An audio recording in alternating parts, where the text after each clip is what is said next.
Queridos hermanos, vamos a leer hoy la primera carta del apóstol San Pedro. Vamos a leer un poco y luego vamos a leer el Evangelio de Marcos, capítulo 10. Recordemos un poquito para ponernos en contexto. Pedro y Pablo se dirigen a la evangelización y hay podríamos decir, un reparto de llevar la buena nueva. Pedro va a los judíos y Pablo va a los gentiles, ¿no? Digamos así, a grosso modo. Entonces Pedro a los judíos, Pablo a los gentiles, ¿no? Digamos, muy a grosso modo. Entonces esta carta, cuando empezamos a leerla, vemos que Pedro se dirige, les habla a los judíos en la diáspora, ¿no? La diáspora, este mecanismo tan importante que hemos visto en la Biblia, en el Antiguo Testamento, como Dios, a través de la dispersión de las diásporas, empuja al pueblo hebreo, al pueblo elegido, a salir. Porque ellos tenían una obligación de no mezclarse, ¿no? De ser el rebaño acotado, el pueblo elegido, un rebaño acotado con el pastor Dios, ¿no?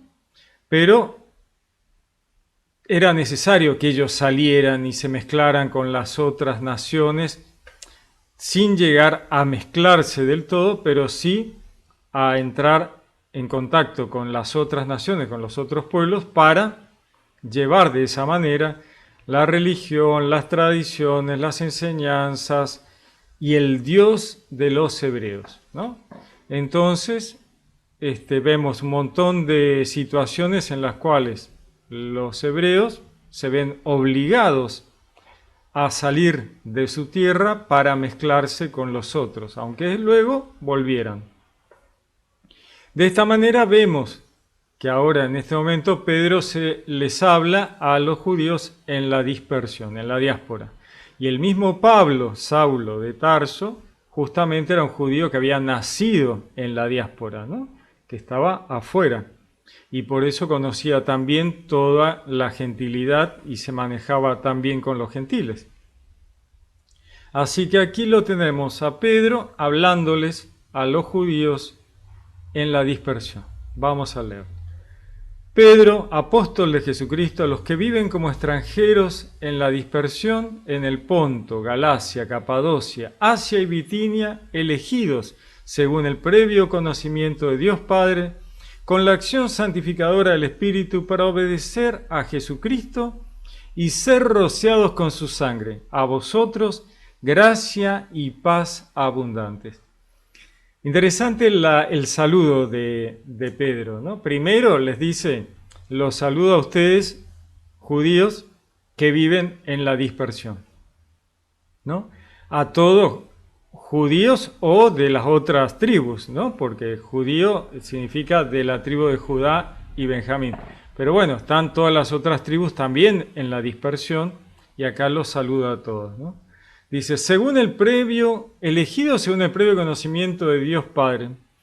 Elegidos en cuanto a esta situación de pueblo elegido, ¿no? Hebreos, pueblo elegido, elegidos en la generalidad, ¿no? Para ser el pueblo hebreo el que trajera al Mesías, el que trajera la idea monoteísta, el que llevara toda esta situación de enderezar a la humanidad para que llegara Jesús y Jesús traer todos los cambios de paradigmas, ¿no? que hemos conocido al leer los evangelios. Con la acción santificadora del Espíritu, ¿no? El Espíritu Santo que santifica toda la obra al pueblo elegido y a los gentiles que se han de convertir. Para obedecer a Jesucristo y ser rociados con su sangre. Bueno, acá tenemos que hacer pararnos un segundito. ¿Y de dónde viene lo de rociados con su sangre? Entonces tenemos que volver al desierto, ¿no? Estamos peregrinando con el pueblo hebreo, caminando en el desierto, y tenemos que comprender la sustitución de los sacrificios humanos, ¿no? Arrancamos con Abraham, con Isaac, que Dios le dice a Abraham, trae a tu chico que lo vamos a matar para honor a Dios. Abraham lo lleva a Isaac, al cual va a matar, lo lleva a uno de los montes, dice la palabra, ¿no? A uno de los montes. ¿A uno de los montes de qué? A uno de los montes donde se hacían los sacrificios humanos. Entonces Abraham lleva a Isaac. Cuando está Abraham por matar a Isaac, Dios le dice a Abraham, no es necesario, no, ya sé, vos tenés fe, yo sé que vos creés, yo sé que vos sos capaz de hacerlo, pero Dios no quiere que lo hagas. Así que acá te dejamos un cabrito para que cambies a tu hijo Isaac por un cabrito. Entonces arrancamos con una sustitución de sacrificios humanos por sacrificios animales. Y ahí empezamos, ¿no? Luego viene el cordero del Pesaj a la salida de Egipto. Los judíos matan corderos para comer esa noche en que va a venir el ángel exterminador a matar a los primogénitos. Tenemos toda esta sangre que tanto vemos en el Antiguo Testamento, que es bastante feo. Pero ¿de dónde viene tanto problema con la sangre? Viene de los sacrificios humanos, ¿no? Por eso cuando Moisés y Aarón, ¿no?, tocan con la vara el Nilo se convierte en sangre. ¿Sangre de qué? Sangre de sacrificios.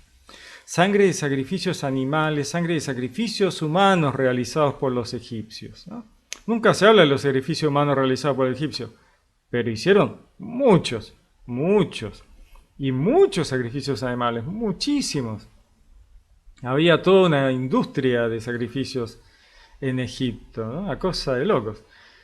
Esa sangre vertida inútilmente apestaba, ¿no? Todo el Nilo convertido en sangre, todo el agua que había se había convertido en sangre, el olor era espantoso.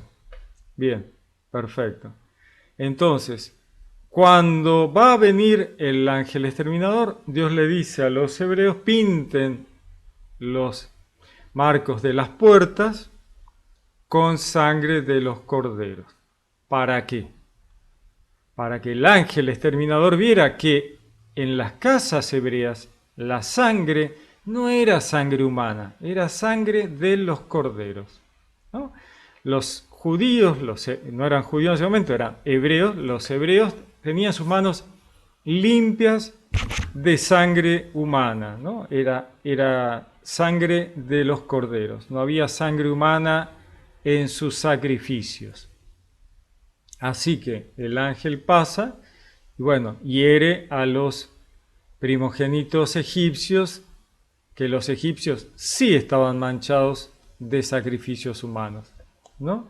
Continuamos el camino en el desierto y en el desierto Dios les da estas normas para los sacrificios en el templo. Entonces, el sacerdote mataba al animal, el animal debía desangrarse rápidamente y sin sufrimiento, justamente para que el animal no sufriera, ¿no? Por eso se le sangraba. Por eso la norma dice que ha de sacársele la sangre para que con la sangre se fuera el hálito de vida.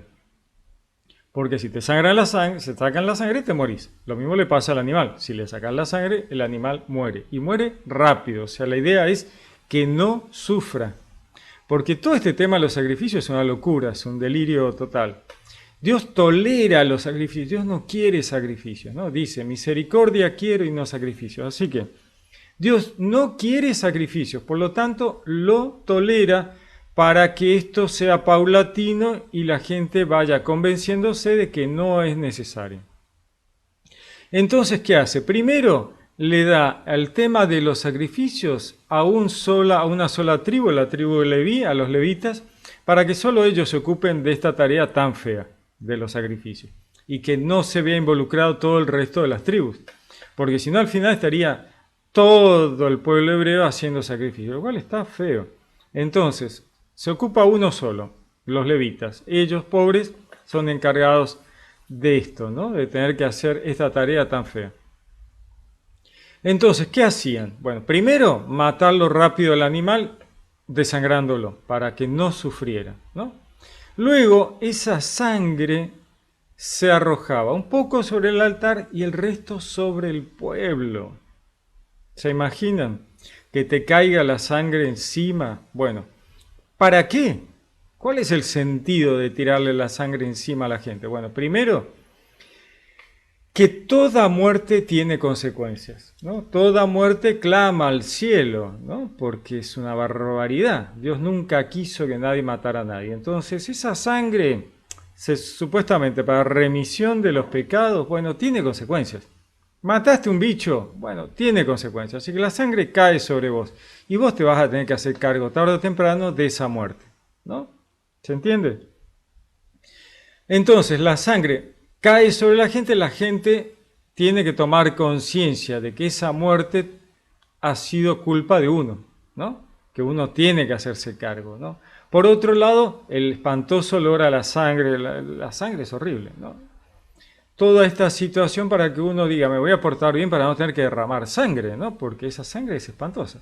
Bueno, es una cuestión de toma de conciencia, ¿no? Para que la gente tomara conciencia de lo feo. Por otro lado, el pueblo hebreo se va entrenando, está siendo entrenado por Dios para cuando hay un sacrificio, pedir la sangre sobre ellos, ¿no? Como que es parte del mecanismo del sacrificio. ¿Se sacrifica un animal? Bueno, debe caerme la sangre encima porque es parte del ritual del sacrificio, que me caiga la sangre encima, porque yo tengo que llevarme la carga de esta muerte, ¿no? Entonces yo pido la sangre sobre mí, ahí va la sangre. ¿Qué ocurre con esto? Bueno, cuando llega la pasión de Jesucristo, cuando Jesucristo está ahí a punto de ser crucificado, ¿no? Y el enemigo está buscando la forma de o evitar que Jesús vaya al sacrificio o que el sacrificio lo realicen los romanos, ¿no? Esas son las dos opciones que tiene el enemigo en esos últimos momentos de desbaratar el plan de Dios para la salvación de la humanidad. Vamos a analizar un poco esto. Dios dice, bueno, la salvación de la humanidad tiene que darse a través del pago de los pecados. ¿Y cómo se pagan los pecados? ¿Con sacrificios? Bueno, está bien. Si es así, entonces el sacrificio más grande y perfecto es el sacrificio del Hijo de Dios, ¿no? Que paga todos los pecados de la humanidad, de una vez y para siempre, ¿no? El sacrificio del Cordero de Dios que quita el pecado del mundo. O sea, si un corderito pagaba los pecados del pueblo hebreo por un tiempo determinado, ¿no? El Hijo de Dios sacrificado tiene que pagar todos los pecados de la humanidad por siempre y para siempre, ¿no? ¿Se entiende? Entonces, Jesús se convierte en el rol de la divinidad en la historia de la salvación, porque Jesús es el verbo de Dios que manifiesta el universo, los universos y lo sostiene. Ese es Jesús. Jesús, cuyo nombre Yeshua significa la salvación, viene de Yahvé. Jesús es la encarnación humana del verbo de Dios, la palabra de Dios que manifiesta, todo fue hecho por él y sin él, decía Juan en el Evangelio de Juan, dice, ¿no? La palabra estaba con Dios, la palabra era Dios, ¿no? Y por él ha sido hecho todo, ¿no?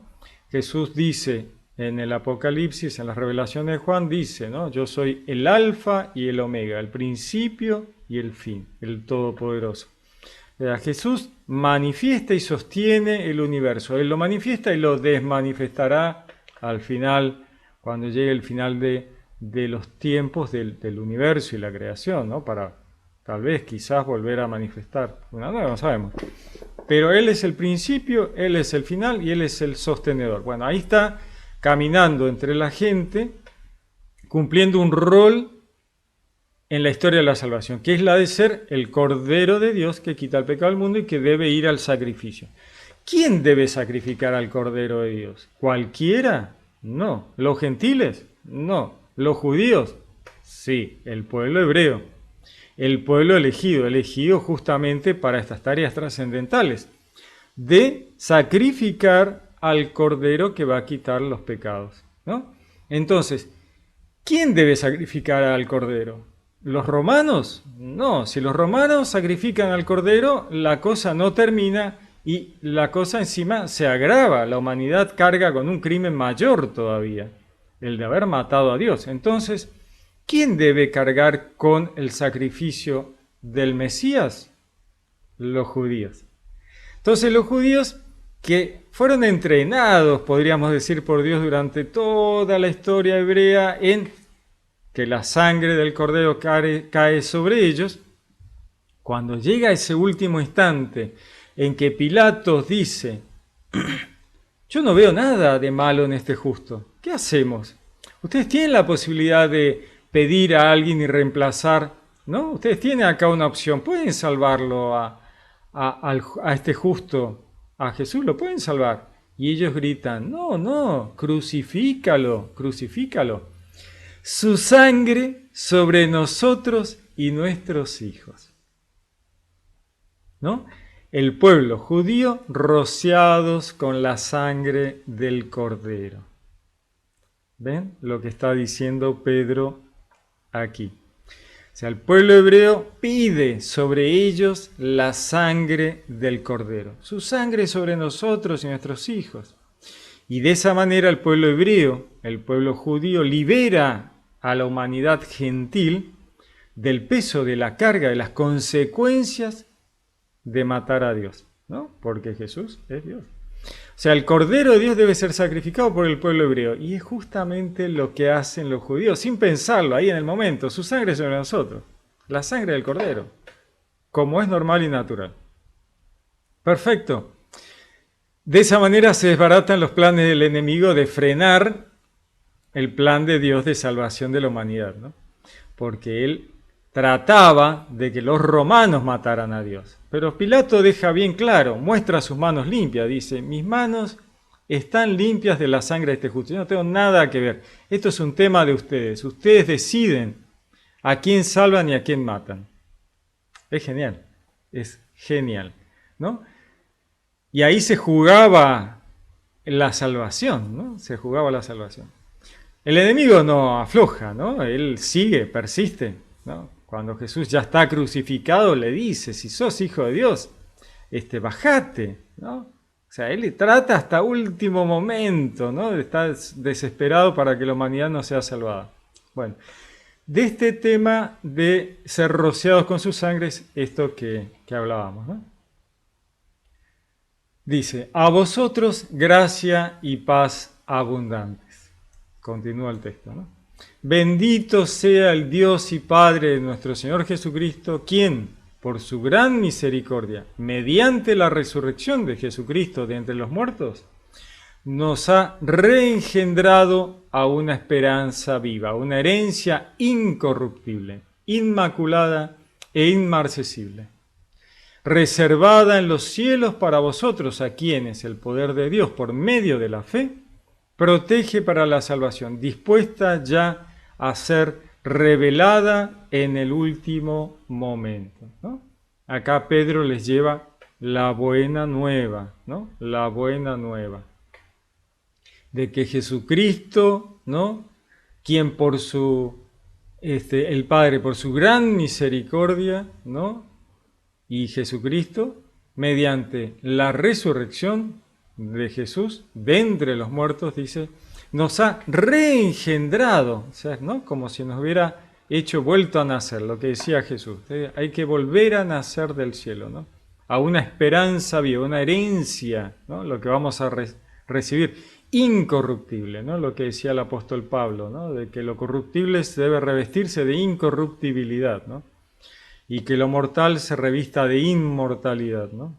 inmaculada, inmarcesible, reservada en los cielos, ¿no? En el reino de los cielos para vosotros, dice. A quienes el poder de Dios por medio de la fe protege para la salvación, dispuesta ya a ser revelada en el último momento, porque ahí lo vamos a ver tal cual es. Por lo cual rebosáis de alegría, aunque sea preciso que todavía, por algún tiempo, seáis afligidos con diversas pruebas, ¿no? Porque el enemigo nos ceja hasta último momento. Lo vemos en las revelaciones de Juan, en el Apocalipsis, cómo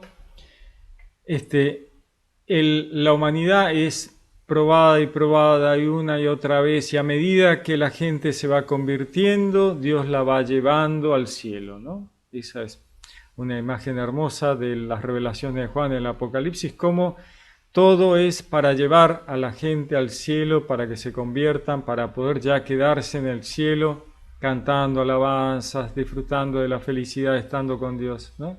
Dice el texto, a fin de que la calidad probada de vuestra fe, más preciosa que el oro perecedero que es probado por el fuego, se convierta en motivo de alabanza, de gloria y de honor en la revelación de Jesucristo.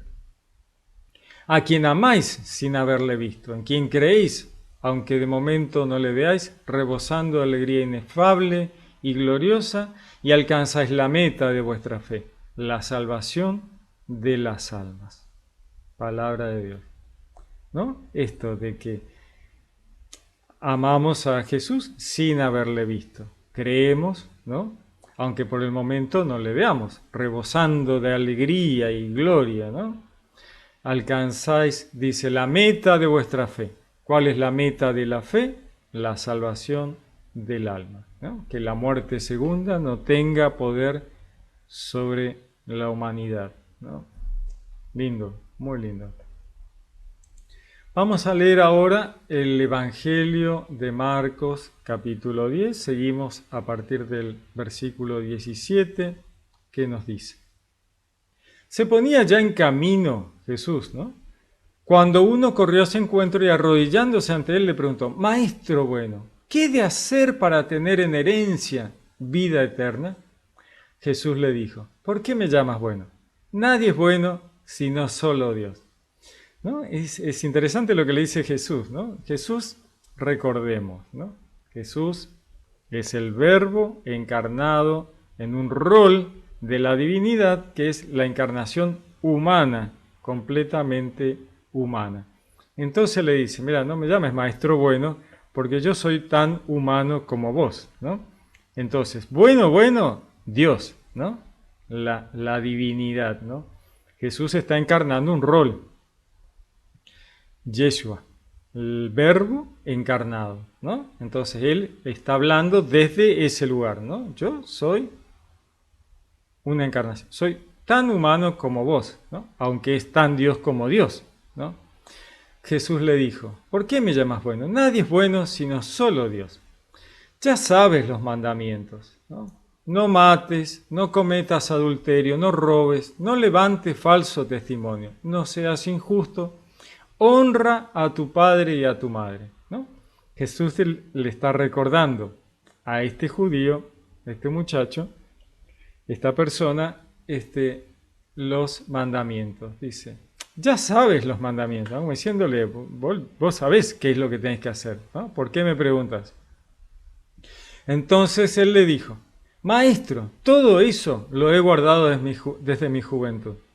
Jesús, fijando en él su mirada, le amó, dice el texto, ¿no? O sea, Jesús lo mira y lo ama porque él sabe que este muchacho, esta persona, es una persona creyente que ha tratado de ser un buen judío, ¿no? Él trata de ser un buen judío, así que Jesús lo ama porque esta persona ha tratado de obrar correctamente. Dice, Maestro, todo eso lo he guardado desde mi juventud. Jesús, fijando en su mirada, le amó y le dijo, una cosa te falta, anda, cuánto tienes, véndelo y dáselo a los pobres, y tendrás un tesoro en el cielo. Luego ven y sígueme. Pero él, abatido por estas palabras, se marchó entristecido porque tenía muchos bienes. Este muchacho, esta persona, era un buen judío. los judíos tenían esta idea de que la riqueza era una medida de la bendición de Dios, ¿no? Entonces él se sentía bendecido, era un buen judío, cumplía los mandamientos y había acumulado riqueza. Y él veía en esa riqueza una medida de la bendición de Dios, ¿no? Que sí, es cierto, o sea, si Dios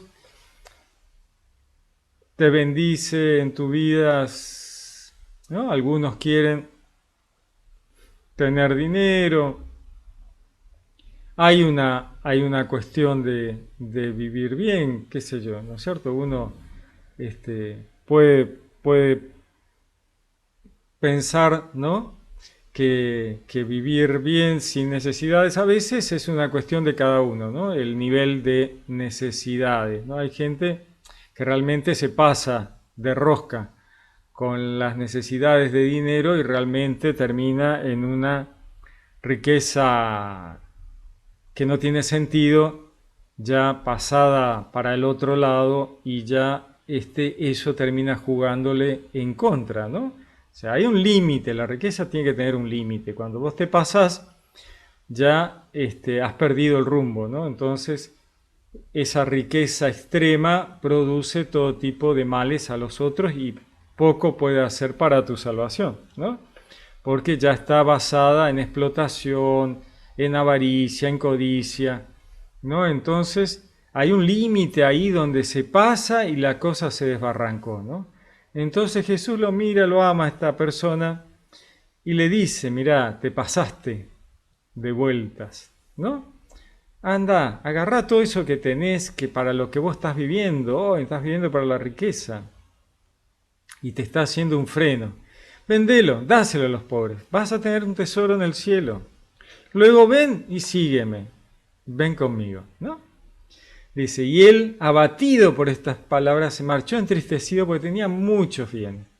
Jesús, mirando a su alrededor, dice a sus discípulos, qué difícil es que los que tienen riquezas entren en el reino de Dios. Tremendo, ¿no? Porque los judíos decían, bueno, cuanto más rico soy, más cerca estoy de Dios. Sobre todo los saduceos. Los saduceos directamente era la medida de la cercanía. Con Dios era la riqueza, ¿no? La riqueza, el poder. Entonces ellos dicen, ¿cómo? ¿De qué está hablando? ¿Cómo que los ricos no entran al reino de los cielos? Nosotros ya estamos, o sea, ya la tenemos reatada, por eso somos ricos y poderosos, ¿no? Los fariseos, no, los fariseos es como que eran los piadosos, entonces ellos, sí, está bien, nadie quería vivir mal, pero no veían esta relación riqueza-reino futuro, ¿no? El Olam Habá del reino futuro del judaísmo. Entonces, acá había varias posiciones, ¿no? Teníamos después a los renunciantes, ¿no? de los judíos, de los hebreos, que directamente se iban a hacer una vida así monacal, ¿no? Los esenios, por ejemplo, ¿no? Que ya directamente renunciaban a todo, iban a vivir a las cuevas. Entonces había varias posiciones en cuanto a la interpretación de la Torá, ¿no? Y acá Jesús está diciendo claramente, mirá, qué difícil es que un rico entre al reino de los cielos, ¿no? Este muchacho, en vez de seguir al Mesías, que lo tenía ahí, estaba ahí caminando con él, prefiere ir y quedarse con sus bienes y sus riquezas, ¿no? Una macana. Dice Jesús, es más fácil que un camello pase por el ojo de una aguja que que el rico entre en el reino de Dios, ¿no? O sea, Jesús le está diciendo, mira, es prácticamente imposible, ¿no? Por más que agrandemos la aguja, la hagamos gigantesca, el camello no va a pasar.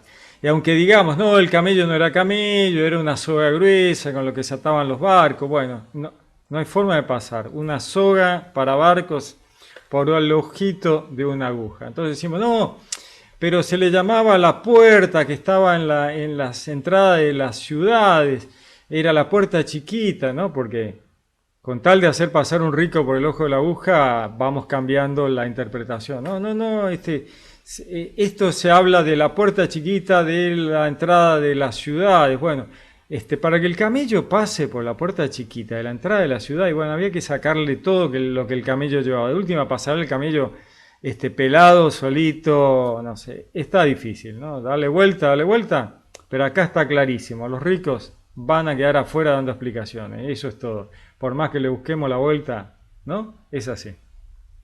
Continúa el texto. Pero ellos se asombraban aún más y se decían unos a otros, ¿y quién se podrá salvar? ¿No es interesante la pregunta que hacen los discípulos, los judíos? Y entonces, si los ricos no van a entrar al reino del cielo, ¿quién se salva? ¿No? La relación directa entre riqueza y reino futuro. Rico entra directo. El pobre se va a quedar afuera mirando.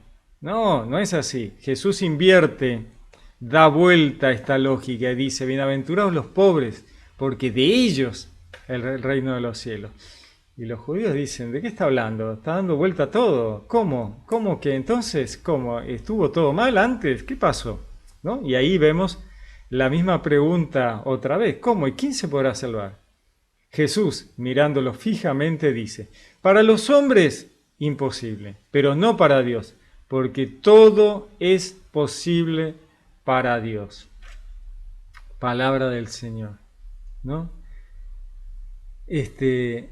Muy interesante, ¿no? Muy interesante. Jesús da vuelta a todo, patea el tablero, ¿no? Se dice, ustedes habían creído que cuanto más ricos y poderosos eran, más la tenían comprada. Bueno, no es así. No es así. Dios viene por los pobres, por los humildes, por los oprimidos, ¿no? Esos que a ustedes han maltratado, han oprimido, le han sacado para acumular. Bueno, esos van a entrar primero. Y luego veremos con los demás, a ver cómo explican la acumulación de riqueza, cómo explican ¿no? Su acumulación, su riqueza, su avaricia, su codicia. ¿Cómo van a explicarla? Bueno, tendrán que sentarse afuera a explicar antes de entrar. Qué duro, ¿no? Bueno, es así. De esto nos habla Dios y de esto nos habla Jesús. Querramos escuchar o no, está clarísimo, es lo que dice, ¿no? Bienaventurados los pobres, ¿no? Es así. Y acá lo vuelve a decir muy, muy, muy claramente. No nos gusta escucharlo, bueno, pero ¿qué va a hacer? Hay que escucharlo y tomar nota, porque si no tomamos nota, ¿qué sentido tiene escucharlo? ¿No? El corazón, lo que está en el alma, ¿no? De lo que rebosa el alma, habla la boca y se obra, se produce frutos. Quien acumula riquezas desmedidas, quien acumula, ¿no? Y oprime, explota al pobre y al humilde, bueno, eso es lo que está en el alma, si no, esas obras no se producen, ¿no? Decía Jesús, decía la palabra, los árboles dan su fruto por lo que el árbol es, ¿no? No podés pedirle a un árbol un fruto que él no da, ¿no? El malo da frutos malos, el bueno da frutos buenos. No hay forma. De lo que rebosa el alma habla la boca, ¿no? De lo que rebosa el alma se producen los frutos, los productos, las obras, ¿no? Así que, qué difícil es que un rico entre al reino de los cielos. O sea, es una lógica sencilla, no le busquemos mucho la vuelta. Es tan sencilla la lógica que por eso tal vez no nos gusta, ¿no? Que no podemos retorcerla mucho para lograr que diga otra cosa, ¿no? Es así de sencillo, ¿no? Lógica pura, razón. Dios es fuente de toda razón y justicia. Muy bien, les deseo una linda semana, que Dios los bendiga, los saludo con gran afecto, les habló Pablo Castro.